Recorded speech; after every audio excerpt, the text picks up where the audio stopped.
Amoebic മസ്തിഷ്ക ജ്വരത്തെ തുരത്താൻ പ്രതിരോധ പ്രവർത്തനങ്ങൾ ഊർജിതമാക്കിയ ആരോഗ്യവകുപ്പ്. നിലവിൽ രോഗം സ്ഥിരീകരിച്ച് 10 പേരാണ് കോഴിക്കോട് മെഡിക്കൽ കോളേജ് ആശുപത്രിയിൽ ചികിത്സയിൽ കഴിയുന്നത്. നിലവിൽ ആശങ്കപ്പെടേണ്ട സാഹചര്യമില്ലെന്നും ആവശ്യത്തിനുള്ള മരുന്നും സംവിധാനങ്ങളും ആശുപത്രിയിൽ ഉണ്ടെന്നും ആരോഗ്യവകുപ്പ് മന്ത്രി വീണ ജോർജ് പറഞ്ഞു. ചേതൻ സാജൻ തയ്യാറാക്കിയ റിപ്പോർട്ടിലേക്കാണ്.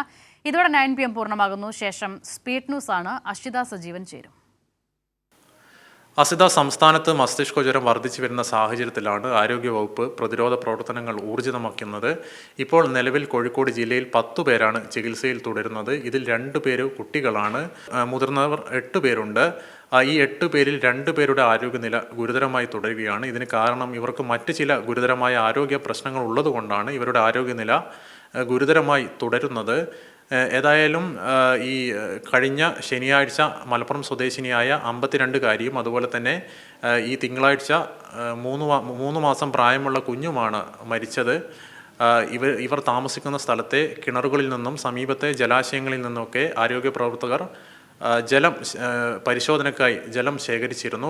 ഇതുമായി ബന്ധപ്പെട്ട് ആരോഗ്യമന്ത്രി വീണ ജോർജ് മാധ്യമങ്ങളെ ഇന്ന് കാണുകയുണ്ടായി. സംസ്ഥാനത്ത് ആശങ്കപ്പെടേണ്ട സാഹചര്യങ്ങളൊന്നും ഇല്ലെന്നും സംസ്ഥാനത്ത് ടെസ്റ്റുകൾ വർദ്ധിച്ചു വരുന്ന പശ്ചാത്തലത്തിലാണ് ഇത്തരം കൂടുതൽ കേസുകൾ സംസ്ഥാനത്ത് റിപ്പോർട്ട് ചെയ്യുന്നതെന്നും സംസ്ഥാനത്തെ എല്ലാ ആശുപത്രികളിലും മസ്തിഷ്ക ജ്വരത്തെ തുരത്തുവാൻ വേണ്ടിയുള്ള ചികിത്സയും അതുപോലെ തന്നെ സംവിധാനങ്ങളും ഒരുക്കിയിട്ടുണ്ടെന്നാണ് ആരോഗ്യമന്ത്രി വീണ ജോർജ് ഇന്ന് മാധ്യമങ്ങളെ കണ്ടപ്പോൾ പറഞ്ഞത്. ആഗോളതലത്തിൽ 97% മരണനിരക്കുള്ള ഒരു രോഗമാണ്.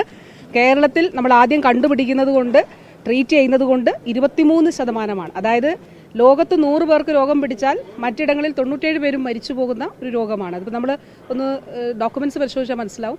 പക്ഷേ അത് കേരളത്തിൽ അതിൻ്റെ മരണനിരക്ക് 23% പിടിച്ചു നിർത്താൻ നമ്മൾ പരിശോധിക്കുന്നത് കൊണ്ടാണ്. ബ്രെയിൻ ഈറ്റിംഗ് അമീബ എന്ന വിഭാഗത്തിൽപ്പെടുന്ന അമീബയാണ് പ്രധാനമായും ഇത് പരത്തുന്നത്. ഈ മലിനമായ ജലാശയങ്ങളിൽ കുളത്തിലുകളൊക്കെ കുളിക്കുമ്പോൾ ഇത്തരത്തിൽ വ്യാപകമായി വലിയ തോതിൽ അമീബ മനുഷ്യൻ്റെ തലച്ചോറിൽ പ്രവേശിക്കുന്നു. ഇതാണ് ഗുരുതരമാവുന്നത്, പിന്നീട് രോഗബാധയിലേക്കൊക്കെ നയിക്കുന്നത്. ഏതായാലും ഈ മസ്തിഷ്ക ജ്വരത്തെ തുരത്തുവാൻ വേണ്ടി സംസ്ഥാന സർക്കാർ ജലമാണ് ജീവൻ എന്ന ക്യാമ്പയിന് രൂപം നൽകിയിട്ടുണ്ട്. ഇതോടനുബന്ധിച്ച് കഴിഞ്ഞ മാസം 30, 31 തീയതികളിൽ സംസ്ഥാനത്തെ എല്ലാ കിണറുകളും ക്ലോറിനേറ്റ് ചെയ്യാനും അതുപോലെ തന്നെ വാട്ടർ ടാങ്കുകൾ ക്ലോറിനേറ്റ് ചെയ്യാൻ മുഖ്യമന്ത്രി നിർദ്ദേശിച്ചിട്ടുണ്ട്. ഏതായാലും നിലവിൽ ഈ മസ്തിഷ്ക ജ്വരത്തെ തുരത്തുവാൻ വേണ്ടിയുള്ള പ്രതിരോധ പ്രവർത്തനങ്ങൾ സംസ്ഥാനത്തെ ആരോഗ്യവകുപ്പ് ഊർജിതമായി തുടരുകയാണ്. അസിത.